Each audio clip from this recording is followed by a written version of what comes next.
I would like to welcome my guest, Senator Curt Thompson, today. He has been in our show before. So please, Senator, welcome to our radio show. Thank you for being here again. Thank you. Thank you for having me. Absolutely. I would like to point out a little bit of not many people may know that you have been involved with the international community for a long time. But also, I wanted to ask you, in the 6 years that you have been part of the Senate, please let us know to the listeners your biggest accomplishments, what you're most proud of, basically. The thing that I'm probably most proud of is getting the Gwinnett Village Community Improvement District started locally in my area. That would be that's a quasi-governmental. It's a quasi-governmental agency that basically works to improve the quality of life, the quality of home values, work on economic redevelopment in the Jimmy Carter Boulevard and Buford Highway corridors in Gwinnett County and Norcross. Okay. Can you elaborate a little bit more, and for people that they are out of the country listening to the show today, how will this benefit the economy in Georgia? Because I know that you are part of some of the Senate committees, including the Economic Development Tourism Committee. So can you tell us a little bit about how will that improve the image of Georgia overseas? Well, overseas, the biggest thing is that anything that improves the infrastructure. Now, my district is only part of Atlanta, and so a community improvement district works primarily at improving the business climate and the infrastructure, roads, bridges, public transportation in a specific sector, kind of like a town. And what that would be for us and for Atlanta looking for economic development is that because this is the international part of the city, the Buford Highway corridor, the Jimmy Carter Boulevard corridor, it's a great location to locate businesses, but we need to sort of spruce it up. And so it serves as a way to attract business. I think that's what I would say on that, specifically regarding that achievement. Okay, well, that's wonderful, because that's part of what Georgia really, from the point of view of the international community, Georgia really should develop is their international image. I mean, we have the largest or the busiest airport in the world, and today we really should be in a position that we can attract a lot of international business. Being that said, do you feel that Georgia's really positioned the way they should with international trade? And what is really the impact that international trade has in Georgia today and Georgia's economy, basically? Of course, international trade is a huge part of our local economy here in the Atlanta area and here in Georgia. We have one of the largest ports on the east coast of the United States in Savannah. We have, as you pointed out, the airport there at Hartsfield, which is the largest airport in the world or the busiest airport in the world, depends on whose survey you read. We're always either number one or number two. Right. I do think that in the last 8 years we have actually neglected international investment and international development, at least from a government perspective. I'm not saying it's not happening, but I'm definitely one that believes that we could have done more for economic development and should be doing more for economic development to attract businesses here and to attract trade, so that not only are we bringing businesses here to locate their U.S. offices in Atlanta, but also so that we're selling our goods abroad in other countries.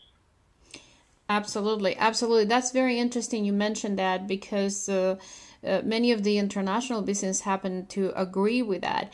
What would be your suggestions, if you can just give a couple suggestions, and how the government today can improve this void, basically, what we have today in Atlanta and the state?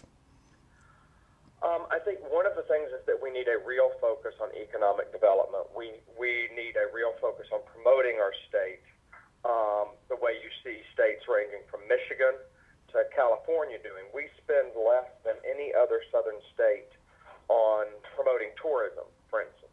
We spend almost nothing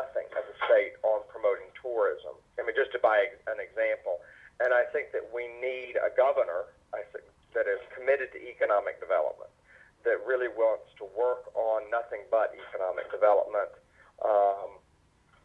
and a governor who will spend the money on it and make it a budget priority to appoint and have a fully staffed economic development and tourism department that will actually go out and work on bringing businesses here. I also think that of course, the part of the climate for international business is the perception that Georgia is a very anti-immigrant state. It's sort of hard to want to locate here or even consider trading here when you consider some of the laws we passed seem to be perhaps well-meaning, perhaps not well-meaning, but definitely seem to be targeting foreigners for simply being foreign. Yes, that's a very important point that you're bringing up, because we have talked about the repercussions of the Arizona laws here, immigration Arizona laws here in Georgia. Please give us your view on what would happen to the economy if we really apply the laws that have been applied in Arizona today. Well, I think it would be disastrous. We would probably, because we are probably much more dependent on foreign trade in Georgia because of our port, because of our large airport than Arizona. Arizona probably does have a significant amount of trade with Mexico, and that being simply because of the common border, but they're not a major port either for air freight or sea freight coming in and out of the country. It also just doesn't serve to make us a laughing stock and make us look like we're a throwback to the 1960s, basically, in terms of our attitudes about race and about culture. Right. And also, I mean, would you think that it will really impact the industries such as the agriculture? If we, for instance, apply this law and many of the immigrants that come here and work in the agriculture industry, that will create a big void in that industry. Therefore, it's such an important industry for Georgia that I think that will create a big impact in our economy as well. Do you think? Well, agriculture we don't think about it here in Atlanta, and certainly in my district, I think I have one farm in my district that's still a working farm. But basically, agriculture is still the second largest industry in Georgia. Right. And if you actually, the key here, it's not about enforcing the law or not enforcing the law, because that's sort of a red herring. People are saying, oh, you don't want to enforce the law. The reality is that we need a comprehensive immigration solution at the federal level that addresses these issues. I can't come on radio or go to any town hall meeting and say that I'm against enforcing the law. That's just not why I'm a lawyer. I'm a public servant. But the reality is that the system is broken. Right. The system is broken because it doesn't create enough positions for visas for, as you were mentioning, agricultural worker, or for skilled workers for H-1B visas.